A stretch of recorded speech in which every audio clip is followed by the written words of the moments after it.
This is CBS. News 8 is next. We'll have these and other stories just ahead. Local Jewish activists left Indianapolis today bound for Washington and a massive protest on the eve of the U.S.-Soviet summit. In Noblesville, the question of a proposed church expansion and its effect on an historic home once again is aired out. Tomorrow marks the 46th anniversary of the bombing of Pearl Harbor, and today that tragic day was remembered at the War Memorial downtown. In sports, the Colts play dog catcher as they whip the Cleveland Browns. And Tom Magnuson says look out for some rain showers headed our way, so join us. Hills is great for gifts. Hills has great prices. But if there's a lower sale price out there, a Hills shopper can get that price too. Once in a while you might see an item that is maybe lower than our everyday low price. And all you have to do is bring the circular into Hills and we'll match your price. So really the customer has insurance that they're never going to pay a higher price when they buy something at Hills. Another reason why Hills is great for gifts. This is for all you can opening cat owners. Ooh, you may be weary. Cat owners do get weary opening can after smelly can. Why mess with that mess? Just try a little tenderness.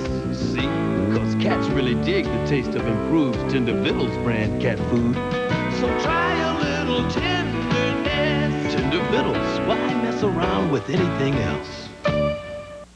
When my wife found out that Long John Silver's is offering 4 Norman Rockwell mugs for the holidays for just 99 cents apiece, who do you think was first in line? Bingo. This holiday season, come in for your Rockwell mugs and get another great classic. Long John Silver's shrimp, fish, and chicken dinner for the low holiday price of just $3.99. Long John Silver's. And don't forget your mugs. You're tuned to Wish TV, Channel 8 in Indianapolis. With Neal Moore and Tina Cosby. Weather with meteorologist Tom Magnuson. And sports with Jim Barbar. This is News 8. Good evening. In just a few short hours, Soviet leader Mikhail Gorbachev will arrive in Washington for that much-talked-about superpower summit with President Reagan. Even though the Soviet leader won't arrive until tomorrow, thousands of American Jews left a message for him in the nation's capital today. A massive march and protest rally was held demanding human rights for Jews in the Soviet Union. And part of the crowd that spoke up today was a delegation from Indianapolis and the Hoosier State. They left the Indianapolis airport this morning, 200 strong, en route to the nation's capital.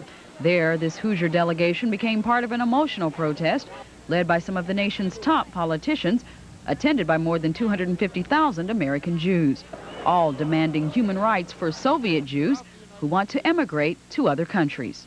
While one person is held unjustly against his will, none of us is fully free. While one family remains forcibly disunited, none of us can be wholly fulfilled. Let's not hear any more claims about protecting state security or about the United States organizing a brain drain. Mr. Gorbachev, let these people go. President Reagan has promised that he too will press for religious freedom for Jews in the Soviet Union, but human rights will not be the focal point of the talks when Reagan and Gorbachev meet this week.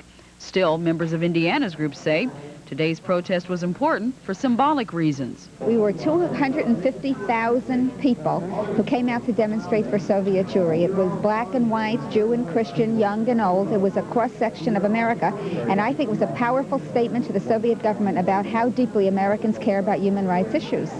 I think we made an absolute effect on society, and the people who actually don't know that much about Soviet Jewry, I think we did have an effect on them and on the community, both where we were in Washington, D.C. and the Jewish community around the nation and around the world. The group's stay in Washington lasted only a few hours. As they arrived back in Indianapolis this evening, most were pleased with the march today, but almost all said there's still a lot of work to be done, still hundreds of thousands of Jews in the Soviet Union to set free. Analysts are predicting today's protest was only the first in what will probably be a series of demonstrations throughout the summit. The meetings start Tuesday and end on Thursday. Meanwhile, in Moscow, a Kremlin-orchestrated peace demonstration turned violent today. More than 100 Jewish refuseniks tried to demonstrate for immigration rights, and twice as many plainclothes security agents shoved them away. Punches were thrown at the protesters and some Western journalists. A CNN reporter was allegedly beaten and held for 4 hours by the Soviets. The network calls the detention an outrageous action.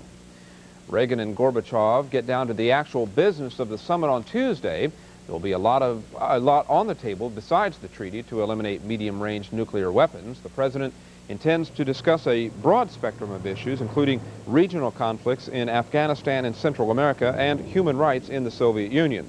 Most of the sessions between the two leaders will be one-on-one with only interpreters in the room. In the last meeting between Reagan and Gorbachev, some criticism was sounded that the president wasn't fully prepared for the meeting. This time, White House officials say he's more than prepared. There are, I believe, 5 one-on-one meetings between the General Secretary and the President, and perhaps that is unprecedented, but that is a measure of our confidence in Ronald Reagan's ability to negotiate successfully with the Soviet Union. The president also pledged to hang tough on Star Wars research and refuses to include it in any bargains for further weapons cuts. Well, here at home, a small fire at Wishart Hospital today routed 33 new mothers and 31 babies from the obstetrics unit. A hospital employee using 4 fire extinguishers managed to put out the blaze. Investigators believe the fire started from a cigarette left smoldering in the hallway. The new mothers and babies were able to return to their rooms a short while after Wishart crews washed down walls and the OB unit temperature warmed back up. Well, an explosion rocked a West Side neighborhood early this morning. It happened just before 2 a.m. outside the clubhouse of the Vigilante Motorcycle Club. Police say an explosive device caused minimal damage and no injuries. But the blast was loud. Several IPD patrol units heard the explosion. The device was placed next to a motorcycle with club members inside the house. No motive has been established. Well, still ahead on News 8, remembering the day that still lives in infamy. And singer Tony Bennett demonstrates some of his lesser-known talents during a visit to Indianapolis. Noblesville's William Craig home. Will it stay or will it go? I'm Helen Somerset, and I'll show you what happens coming up next on News 8. Its secret thoughts exposed. I like his eyes and everything. On Love Connection, weekdays at 5. From the land that gave us poetry, paparazzi, pasta, Roman noses, and the roaming of Columbus. From the land of marble and masterpieces, Puccini, gelati, a new craze in clothes, a new race of cars. From the land where man was born comes Tuscany, the new fragrance for men, created in Italy for Aramis. Now it airs. Ah, the holidays. Can we leave now? We've just begun. Sizzler invites you to relax with a great meal like sirloin steak and salad bar for only $5.99. Hey, those were mine! Or steak and baby Maine lobster tail for under $10. That can't be right. At prices that may be the best bargains you'll find all season. What are you doing? Asking Santa if he wants to go to Sizzler. Sizzler. Well, the fight over the fate of an historic home in Noblesville is over tonight. Earlier this week, News 8 told you of the controversy created when a church chose to stand by its plans to expand onto the neighboring William Craig Homes property. Due to some heat and disagreement within the community, members of the First Presbyterian Church agreed to take another vote this afternoon. News 8's Helen Somerset was there to hear the results. This is the First Presbyterian Church, and not more than just a few yards away, a structure that may soon be placed on the National Register of Historic Places. The home was built in 1893 by William Craig, a prominent Presbyterian who later donated the land for the church. Preservationists claim the two buildings were constructed as a pair and should stay as they are, where they are. But some in the congregation don't agree. The church owns a home and has offered it for sale on the condition that it be moved. But if no one buys it, there's a chance the Craig house could be demolished. After a long discussion, the congregation voted by secret ballot to stay with the church's original plan of selling and then moving the home to make room for the 10,000 square foot addition. I don't really think that the church members felt that it was a tough decision when they realized what we're trying to do. We felt like that we are really living up to our moral obligation to try to save the house, but more importantly, we're doing what we feel God would have us to do at this site and in this community. Waiting across the street for the decision, members of the Noblesville Preservation Alliance. Of course, we're disappointed. It was a golden opportunity for the church to back away from the earlier decision, which would allow us all to sit down and see if something couldn't be worked out, unless something changes, and it means that the struggle will have to go on. Although a few people have expressed an interest, the church has obtained a demolition permit, just in case a sale is not made by the December 15th deadline. Helen Somerset, Wish TV, News 8. Well, you may not recognize the name of Anthony Benedetto, but you'll likely know what they call him in Las Vegas, Tony Bennett. In addition to his singing career, Bennett is pursuing another interest, painting, which he does under his given name of Benedetto. The artist was at Castleton Square Mall this afternoon signing limited editions of his work, some of which has been reproduced on holiday shopping bags. Those bags were sold for $4 apiece, the proceeds going to St. Jude's Children's Hospital. Well, perhaps no date in history is as recognizable as December the 7th, 1941. That morning, the Japanese attacked Pearl Harbor, and the United States found itself immersed in World War II. The surprise attack claimed more than 2,000 lives, but to those who survived the ambush, the images are as clear today as they were 46 years ago. This morning, News 8's photographer Ann Broman attended a sunrise service for survivors of Pearl Harbor. Here's what she saw. We, the living and survivors of Pearl Harbor, want to always remember that day, that we might keep America strong.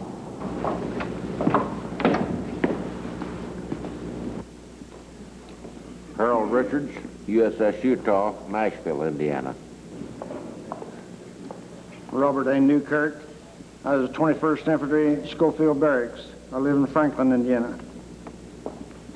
The raid was launched at 6 a.m. Honolulu time, some 200 miles north of Oahu. The first bombs fell at 7:55. After 2 hours of action, the toll, as you know, was devastating. Some 2,341 men. I don't think anybody thought that it would happen because we were so great, or we were so powerful, and I don't think anybody wanted to challenge us. At least that's what we thought. But we were wrong. It was a great baptism of fire which prepared me for the rest. Future actions were not as bad because I had first had this. You were conditioned. And I think this was true of all of those of us who were there. So on the other side of the coin, it had an advantage, a rather expensive one.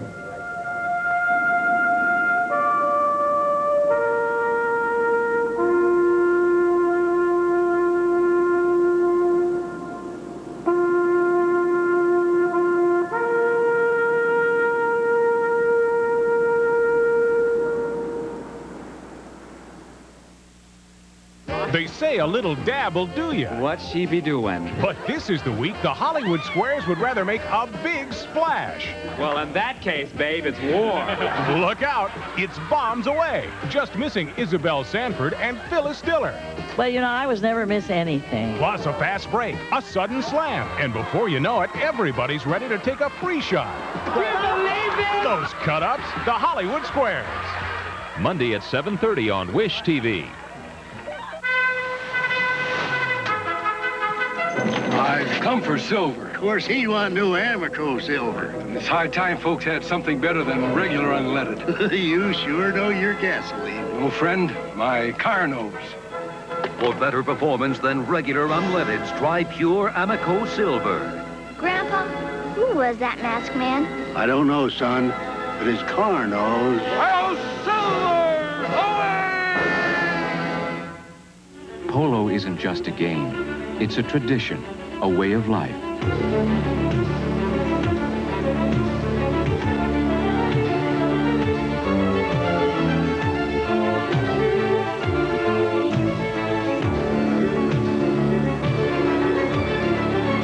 Polo by Ralph Lauren.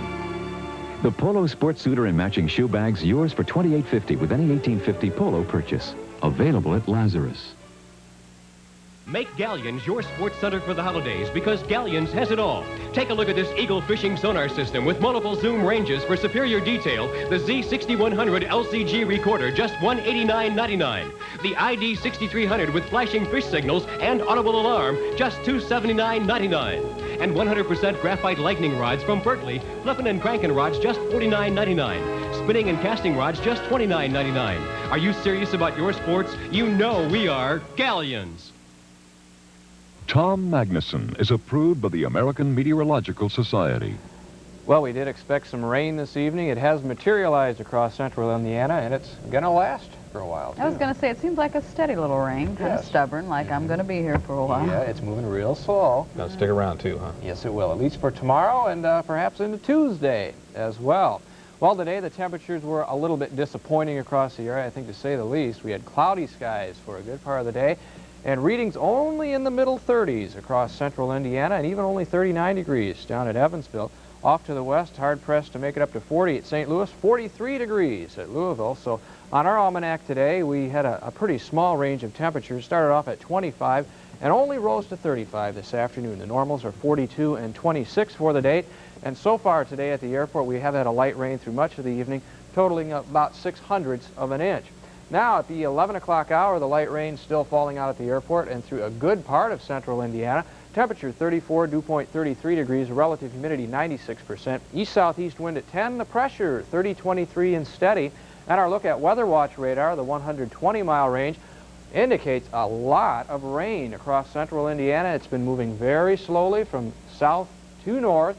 And up here around Fort Wayne and points to the north, it's just cold enough for a mixture of rain, sleet, and some light snow. So if you are traveling up to the north tomorrow morning, you might find some treacherous travel up there. And off to the east also in northwestern Ohio and back through central Ohio. Just cold enough there to do that. Now the national satellite for tonight, we are looking at a batch of clouds. This is earlier today, but a big area of clouds in northeast Texas producing 3, 4, 5 inches of rain in some spots, and that slowly works its way to the southeast into Louisiana. They're on watch for severe weather as well as heavy rain. Meantime, out to the west, a band of clouds and very strong winds across central California and San Francisco. Gusty winds today and some wind damage out there, and it's a chance for a foot of snow in the Lake Tahoe area as the storm continues to move on to the east, the leading edge of the cooler air here. Meantime, a ridge of high pressure really didn't provide much sunshine for us today.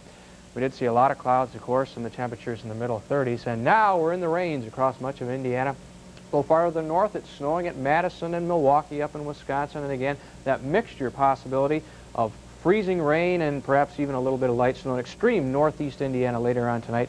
Strong rains down here in Louisiana. Highest temperatures today, you can check out your favorite spot in the country. Again, warm, 61 degrees at Rapid City, South Dakota, 89 at McAllen, Texas. But around here, shut down into the middle 30s. Tomorrow, I think we will make it into the lower 40s across central Indiana, despite the light rain. South winds will be blowing, as there's your weather map right here, with lots of rain coating Indiana. For Tuesday, that system edges off to the east, but another front is going to move in. That'll bring a chance for showers later on Tuesday. So my forecast the next couple of days, periods of rain tonight with steady temperatures in the middle 30s. For tomorrow, again, some periods of rain, a high of 42 degrees. Tomorrow night, guess what? Periods of rain, a low of 38 degrees. And on Tuesday, a chance for some rain showers early and then again late with a high of 47, getting a little warmer. Then a chance for some showers early Wednesday. And again, later Thursday and into Friday, temperatures in the 40s Wednesday and Thursday, maybe only in the 30s on Friday. Be kind of interesting on Friday. We'll keep an eye open for an arc. Yes, we will. Okay, Tom. Jim Barbar's up next with sports. This is what they say in Cleveland. Ruff, ruff, ruff. Browns toss to the Dogs. The highlights are next. Our magazine. Now, more than ever, you can't afford to miss a minute. Our magazine, weekdays at 9 a.m. It's Este Lauder Christmas 87, and we have a special offer that goes everywhere you go. A complete collection for beautiful eyes, fabulous lips, 22 essentials to slip in your bag, or keep at home in a reusable tray. This outstanding value is just $22.50 with any Este Lauder fragrance purchase. Then you'll have the luxury of Este Lauder at your fingertips. Este Lauder's special holiday offer is yours at all Ayers stores.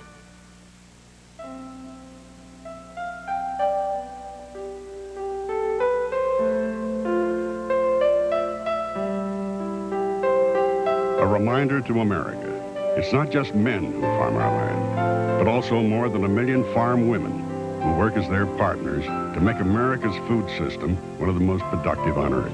That's something we shouldn't take for granted. This message brought to you on behalf of the American farmer by the makers of dual herbicide. In designing the Volkswagen Fox, we could have done what some did. Cut the standard features and offered less car for less money.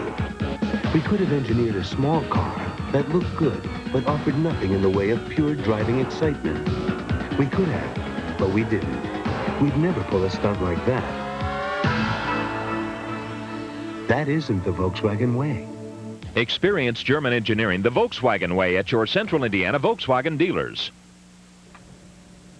Another nice, large throng out at the airport. Among them, you were there. Yes, I was kind of pushed to the side, though. Couldn't exactly get a story. They pushed the Browns around today. The Browns, they pushed everybody around. They were terrific today. That defense is just outstanding. Colts owner Bob Irsay may be many things to many different people, but tonight, one title is accurate. He's a prophet. He said last week the Colts would upset the Browns. Not many believed him at the time, but today, as Ed Harding reports, the Colts made believers out of even the toughest skeptics. This is Cleveland, Ohio. In December, cold and colorless, but it couldn't have been better looking to the Colts. All the components work. First quarter, John Holt downs a punt on the Browns' 4. Cleveland will be a playoff team, and these are the type of games that we need to get ready for the playoffs. So it was a great victory. Second quarter, the normally unsackable Bernie Kosar dropped twice in a row by Johnny Cooks. Donnell and I had 2 good stunts, and he did a good job of picking this man where I can come through. So half of it go to him. I never tell him that personally, but it was just everybody was cranking it up, going and get him because, like I said, we had to play a good defensive game today to win. This is the best time I've had playing football thus far, and things are just going to get better and better from this point on. With 2 minutes and 4 seconds to go in the first half, the Colts take the ball from their own 15 to the Cleveland 23. Biggest play of the drive, Jack Trudeau to Albert Bentley. It sets up the third Dean Biasucci field goal and a 9-0 lead at halftime. They weren't real long field goals. They were 37, 37, and 42 or something. I just went easy on my plant foot. If you plant too hard, you'll slip.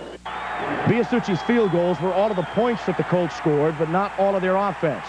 Smartly, the design called for Jack Trudeau to take advantage of the underneath routes. That's what the defense was giving him. 7 times, Bill Brooks caught his passes. We did pretty good out there, man, as far as the team-wise. We went out there, executed our game plan, and I think everybody did what they were supposed to do out there, and we came out with a nice victory. They came in, and it was obvious their game plan was to take away the run entirely. And, we had planned on maybe having to throw if we had gotten behind. Fortunately, we didn't, but the throwing game became the big thing to do. Let's just throw it and make them stop that because they certainly weren't going to stop it the way they were playing. Cleveland blocked Ron Stark's third quarter punt, promptly went 36 yards in 5 plays to draw to 9-7. But that's where the AFC's top-scoring offense ended. And it was here where the AFC's top takeaway team entered. Fourth quarter, Browns driving to win. Ernest Biner fumbles on the Colt 4. Colts recover. As it was in Miami, the biggest play of the game turned in by the defense. Just mentally, we feel we can make the plays when we have to. Every time something comes up that's adverse and the team is moving on us, we talk about it in the huddle, we get together, we stay tight, and we always say, well, let's not be satisfied with stopping them. Let's get the ball, cause a turnover, get a momentum swing. From there, the Browns got no closer than midfield, and it ends 9-7 Indianapolis.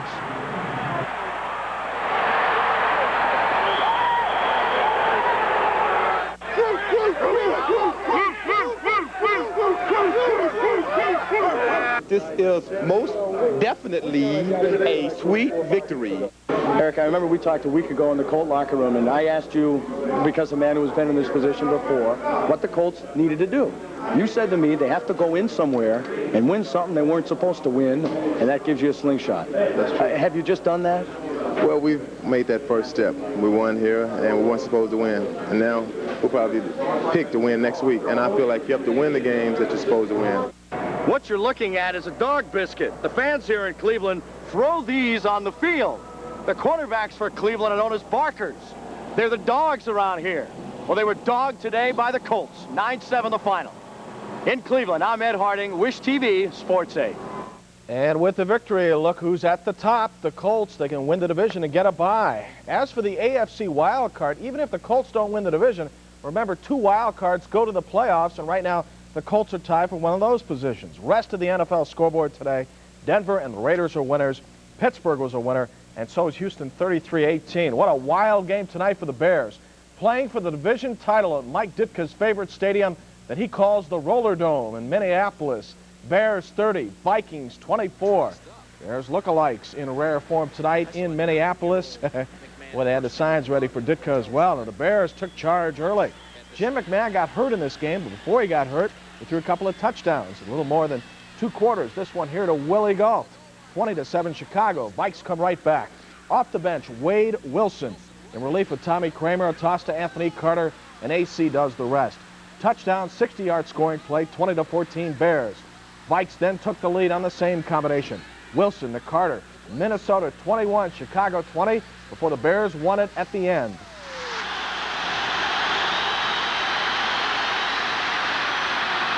Gentry, first down, look out!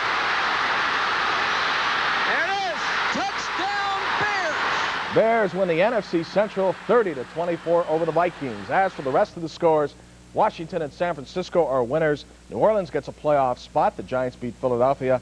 Atlanta over Dallas, and the Bengals over Kansas City in overtime. And a couple of NBA games tonight to report on. The Clippers and Phoenix tied at the half, and the Knicks right now, and Portland. Portland leading by 3 in the second quarter, 57-54. Sport. He said it, and that's sport. That's right. We'll be back with more news in just a moment. With the popularity of compact discs is the hobby of vinyl record collecting doom. I'm Rick Dawson, a report coming up next on News 8. Enter the Village Pantry Winter Getaway Sweepstakes. Just fill out an entry blank. You could win a 1988 Chevy S10 pickup or win one of 2 8-day and 7 unforgettable night vacations for 2 in San Francisco or Los Angeles. You could win a video cassette recorder or a 13-inch sharp color television. You could be a winner in the Village Pantry Winter Getaway Sweepstakes. But you can't win unless you enter at Village Pantry, in your neighborhood or on your way home. No purchase necessary. Senator, have you ever received a bribe or free gift? Well, I got a free TV stand from Highland. Senator? It's every American's right to make a purchase at Highland and get a free gift. On selected items. Buy this Magnavox VHS video recorder with wireless remote for just $227 and get a free video starter kit.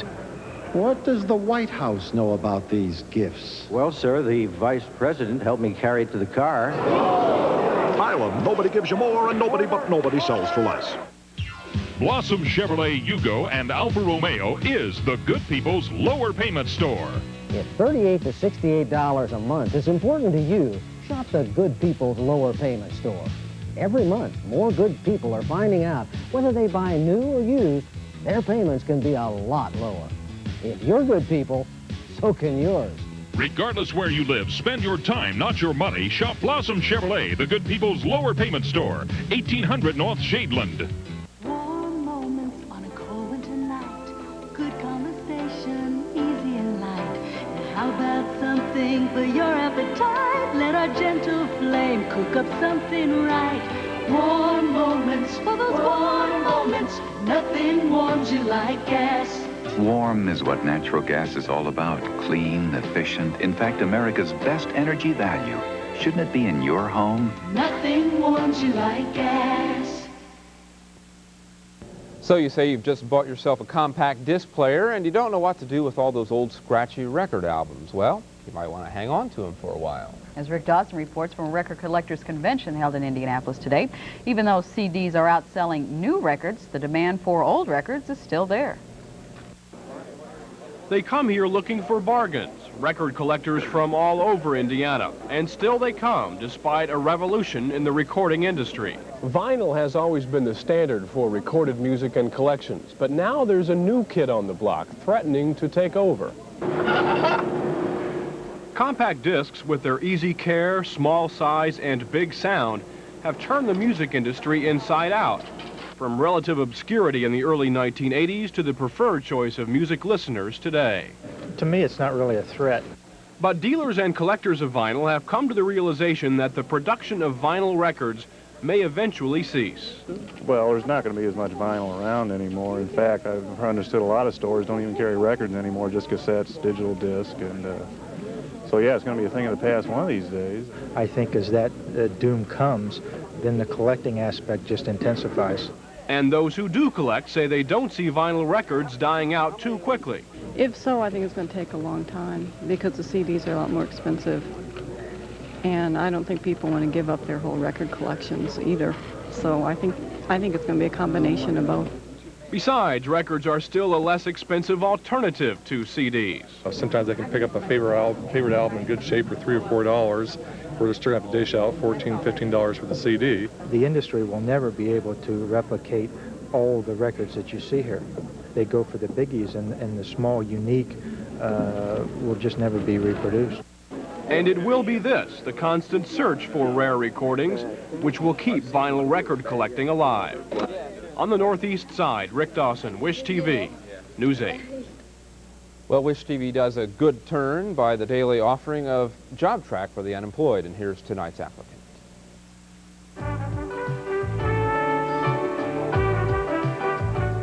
Is your company seeking an ambitious young professional with a solid academic foundation combined with wide-ranging experience, distinguished by innovation, effective communication, and outstanding accomplishment?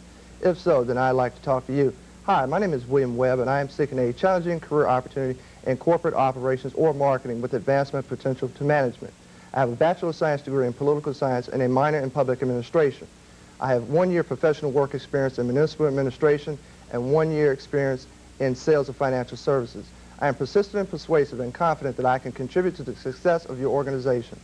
Thank you. For more information, call 232-JOBS. Look, what do your wondering eyes now appear? Only at Burger King. It's cuddly reindeer. There's Rodney, Ramona, Rhonda, and Randy. At $1.99 each, the price is just dandy. Get a deer with your Whopper. Order one with your shake. Collect all four now. What presents they'll make. And for each reindeer you buy, Burger King will make a donation to the Children's Miracle Network this holiday season. Just look for your neighborhood Burger King sign for a merrier Christmas and the best food for fast times. You hear the thunder, the call of the go. You feel the power, you gotta go. You feel excitement, ride the Bonneville. Get on your Bonneville and ride, Bonneville ride. A full-size sedan with Pontiac excitement. Test drive a Bonneville and check it out. Get on your Bonneville, we build excitement. Pontiac ride. Dr. Tavel's Premium Optical believes every woman deserves a second look. Whatever your lifestyle, a woman needs different looks for different occasions. When it comes to adding that finishing touch, you'll reach for the most important accessory in your wardrobe, your fashion eyewear from Dr. Tavel's Premium Optical. At Dr. Tavel's Premium Optical, the right look for every occasion is easy to get. Get 2 pair of glasses and an eye examination for just $99. And that's a promise from the doctor. At Big R, 30,000 items mean 30,000 ideas for Christmas. You can do all of your holiday shopping under one roof. If someone on your list wants clothes, then think of Big R. We have brand name jeans, sweaters, shirts, coveralls, and more at a price that really fits. For that gourmet chef, nothing is better than a kitchen full of appliances. They'll save you time, and Big R will save you money. From the folks at Big R stores to you, Merry Christmas. Almost anything, Big R's got it. Finally tonight, don't expect any rumpled suits on Soviet leader Mikhail Gorbachev this week. When he arrives for the summit, Gorbachev may be wearing a very expensive offering. A London gossip columnist says Gorbachev has a whole new Italian wardrobe, including a $9,000 suit for the sartorial Soviet. And if he takes a shoe off to beat on a table like Khrushchev once did, it could be an Italian loafer. There's no word on Reagan's raiment. You're going to have to go a long way to top that. Boy, I'll say. That's a lot of money. We're out of time for tonight. I'm Neal Moore. I'm Tina Cosby. For Jim Barbar and Tom Magnuson, have a good evening. Good night.